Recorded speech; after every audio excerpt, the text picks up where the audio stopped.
Le passage, chapitre 43. On n'a pas toujours été à la rue, dit Zéro. Je me souviens d'une chambre jaune. Tu avais quel âge quand tu as... commença Stanley. Mais il ne trouvait pas les mots qui convenaient. Quand tu as déménagé, acheva-t-il. Je n'en sais rien. Je devais être tout petit, je me souviens pas de grand-chose. Je ne me souviens même pas d'avoir déménagé. Je me rappelle seulement que j'étais debout dans un berceau et que ma mère me chantait quelque chose. Elle me tenait les poignets et frappait mes mains l'une contre l'autre. Elle me chantait toujours cette chanson, celle que tu as chantée, mais c'était un peu différent. Zéro parlait lentement, comme s'il cherchait dans sa mémoire des souvenirs ou des indices. Après, je me souviens qu'on a vécu dans la rue, mais je ne sais pas pourquoi on a quitté la maison. Je suis presque sûre que c'était une maison, pas un appartement. Et je sais que ma chambre était jaune. C'était la fin de l'après-midi. Ils se reposaient à l'ombre du pouce. Ils avaient passé la matinée à cueillir des oignons et à les mettre dans le sac. Il ne leur avait pas fallu longtemps pour le faire, mais assez quand même pour être obligés de remettre leur départ au lendemain. Ils voulaient partir dès la première lueur de l'aube, pour avoir largement le temps d'atteindre le camp du lac Vert avant la tombée du jour. Stanley voulait être sûr de retrouver le bon trou. Ensuite, il se cacherait à proximité jusqu'à ce que tout le monde aille se coucher. Il creuserait aussi longtemps qu'il le pourrait, sans prendre le risque de se faire repérer, et pas une seconde de plus. Ensuite, trésor ou pas trésor, il s'en irait sur le chemin de terre. Et s'ils étaient sûrs de pouvoir le faire sans danger d'être surpris, ils essaieraient de voler un peu d'eau et de nourriture dans la cuisine du camp. « Je suis très bon pour entrer et sortir en douce », avait dit Zéro. « Souviens-toi », l'avait prévenu Stanley, « la porte de la salle de destruction grince. » À présent, il était allongé sur le dos, essayant d'économiser ses forces pour les longues journées qui les attendaient. Il se demanda ce qui était arrivé aux parents de Zéro, mais il ne posa pas de questions. Zéro n'aimait pas répondre aux questions. Il valait mieux le laisser parler quand il en avait envie. Stanley pensa à ses propres parents. Dans la dernière lettre qu'elle lui avait envoyée, sa mère craignait qu'ils soient expulsés de leur appartement à cause de l'odeur des baskets brûlées. Eux aussi auraient pu facilement devenir des sans-abri. Il se demanda à nouveau si on les avait avertis qu'ils s'étaient évadés du camp. Leur avait-on dit qu'il était mort ? L'image de ses parents qui s'étreignaient en pleurant lui vint à l'esprit. Il essaya de ne pas y penser. Il s'efforça plutôt de retrouver les sentiments qu'il avait éprouvés la nuit précédente, cette inexplicable impression de bonheur, cette perception du destin. Mais il n'arrivait pas à les faire revenir en lui. Il avait peur, rien d'autre. Le lendemain matin, ils redescendirent le flanc de la montagne. Chacun avait trempé sa casquette dans le trou d'eau avant de la mettre sur sa tête. Zéro portait la pelle et Stanley le sac rempli à craquer d'oignons et des 3 bocaux pleins d'eau. Ils avaient laissé sur la montagne les morceaux de verre du bocal cassé. « C'est ici que j'ai retrouvé la pelle, » dit Stanley en montrant les herbes. Zéro se retourna et regarda le sommet de la montagne.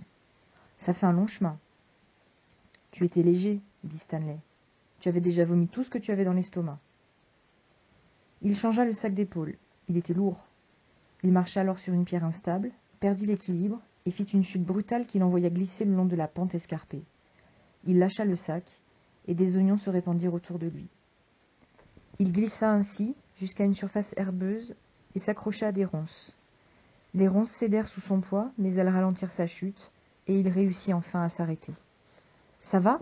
Tu t'es pas fait mal ?» demanda Zéro au-dessus de lui.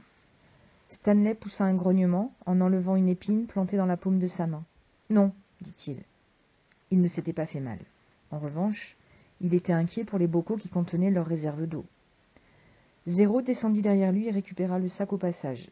Stanley enleva les épines qui s'étaient prises dans son pantalon. Les bocaux n'étaient pas cassés. Les oignons les avaient protégés comme du polystyrène dans un emballage en carton. « Je suis content que tu t'aies pas fait la même chose quand c'était moi que tu portais, » dit Zéro. Ils avaient perdu environ 1/3 des oignons, mais ils en retrouvèrent beaucoup à mesure qu'ils poursuivaient leur descente. Lorsqu'ils atteignirent le pied de la montagne, le soleil se levait au-dessus du lac. Ils avancèrent dans cette direction.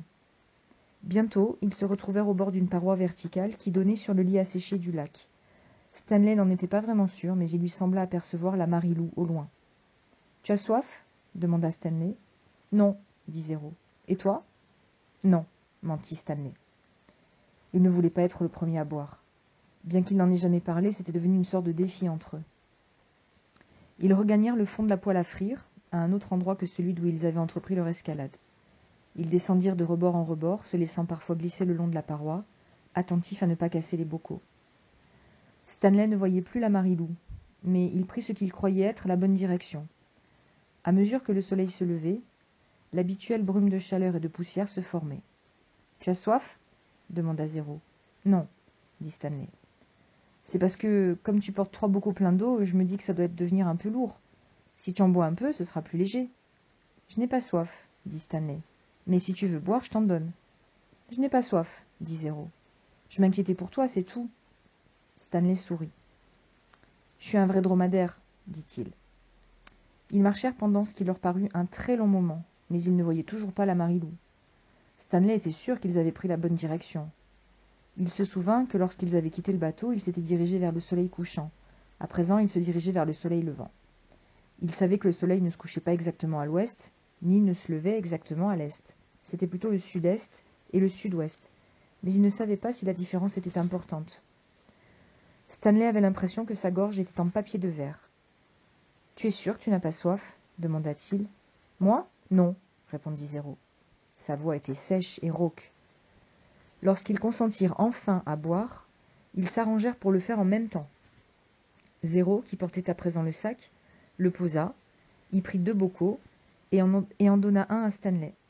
Ils décidèrent de garder le bidon en dernier, puisqu'il était incassable.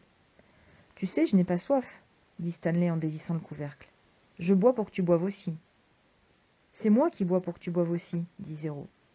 Ils trinquèrent avec les bocaux, puis, chacun observant l'autre, ils firent couler l'eau dans leur gosier d'entêté. Zéro fut le premier à repérer la Marilou, à environ 500 mètres de là, vers la droite. Ils avancèrent dans cette direction. Il n'était pas encore midi lorsqu'ils atteignirent le bateau. Ils s'assirent à l'ombre de la coque et se reposèrent. « Je ne sais pas ce qui est arrivé à ma mère, » dit Zéro. « Elle est partie et elle n'est jamais revenue. » Stanley pela un oignon. « Elle ne pouvait pas m'emmener partout, » dit Zéro. « Par moments, il fallait bien qu'elle fasse des choses toute seule. » Stanley avait l'impression que Zéro se donnait des explications à lui-même. « Parfois, elle me disait de l'attendre dans certains endroits. Quand j'étais vraiment petit, je devais l'attendre dans des endroits où il n'y avait pas beaucoup de place. Sur les marges d'un perron, par exemple, ou dans un coin de porte. Elle me disait « Ne bouge pas d'ici jusqu'à ce que je revienne. » J'aimais pas ça du tout quand elle s'en allait. J'avais une peluche, une girafe, et je la serrais contre moi pendant tout le temps qu'elle était partie. Quand j'ai grandi, j'ai eu le droit de l'attendre dans des endroits plus grands. C'était devenu « Ne quitte pas ce pâté de maison » ou bien « Reste dans le parc ». Mais même à ce moment-là, j'avais toujours Jaffy. Stanley devina que Jaffy devait être le prénom de la girafe en peluche. Et puis, un jour, elle n'est pas revenue, dit Zéro. Sa voix semblait soudain caverneuse. Je l'ai attendue à l'année park. L'année park, je connais, j'y suis allé, dit Stanley. Tu connais le terrain de jeu demanda Zéro. Oh oui, j'y ai joué. J'ai attendu là pendant plus d'1 mois, dit Zéro. Tu sais ce tunnel où il faut ramper, entre le toboggan et le pont de corde? C'est là que je dormais. Ils mangèrent 4 oignons chacun et burent la moitié d'un bocal d'eau. Stanley se releva et regarda autour de lui. Tout semblait exactement pareil dans toutes les directions. Quand j'ai quitté le camp, je me suis dirigé tout sur le grand pouce, dit-il. J'ai vu le bateau sur ma droite. Ça veut dire qu'on doit aller un peu à gauche. Zéro était perdu dans ses pensées. Quoi? Oui, d'accord, dit-il. Ils se remirent en chemin. C'était au tour de Stanley de porter le sac. Des mômes ont fait une fête d'anniversaire, dit Zéro. Ça devait être à peu près 2 semaines après le départ de ma mère. Il y avait une table de pique-nique près du terrain de jeu et on y avait accroché des ballons rouges. Les mômes avaient le même âge que moi. Une fille m'a dit bonjour et m'a demandé si je voulais jouer avec elle. J'aurais bien voulu, mais je ne l'ai pas fait. Je savais bien que je faisais pas partie de la fête, même si le terrain de jeu était à tout le monde. Il y avait une des mères qui me regardait sans arrêt, comme si j'avais été une espèce de monstre. Un peu plus tard, un garçon m'a demandé si je voulais un morceau de gâteau, mais la bonne femme qui me regardait m'a dit « Va-t'en !» Et elle a dit aux autres mômes de ne pas m'approcher, ce qui fait que je n'ai jamais eu le morceau de gâteau.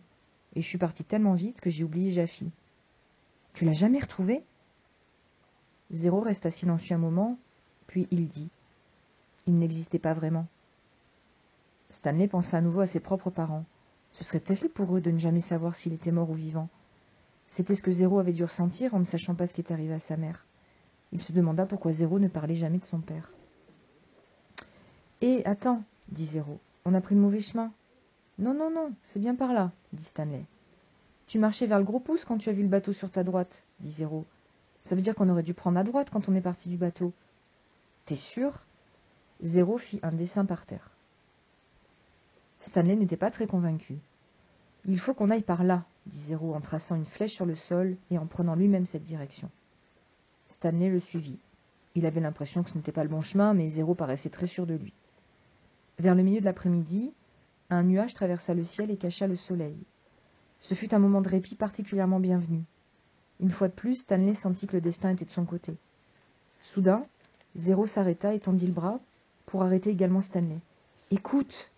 murmura Zéro. Stanley n'entendait rien. Ou peut-être que si. Ils continuèrent d'avancer en silence. Stanley entendait de faibles bruits en provenance du camp du lac Vert.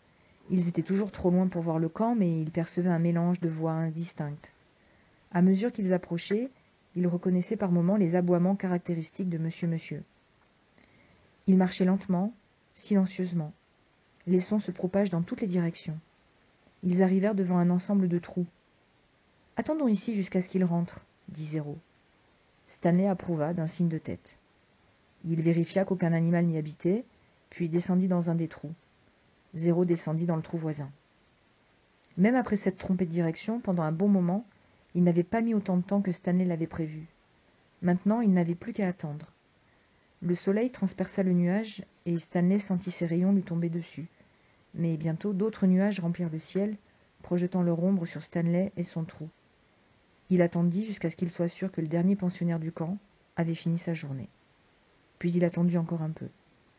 Dans le grand silence, Zéro et lui sortirent alors de leur trou et s'avancèrent vers le camp. Stanley tenait le sac devant lui, au creux de ses bras, et non plus sur l'épaule, afin d'éviter que les bocaux s'entrechoquent. Une vague de terreur le submergea lorsqu'il vit le baraquement, les tentes, la salle de destruction, la cabane du directeur sous les 2 chaînes. La peur lui donna le tournis. Il respira profondément, rassembla tout son courage et poursuivit son chemin. « C'est celui-là, » murmura-t-il en montrant le trou où il avait découvert le tube doré. Il se trouvait à une bonne 50aine de mètres, mais Stanley était certain qu'il s'agissait bien du même trou. Inutile de prendre le risque d'en approcher pour le moment. Ils s'installèrent au fond des 2 autres trous et attendirent que le camp s'endorme.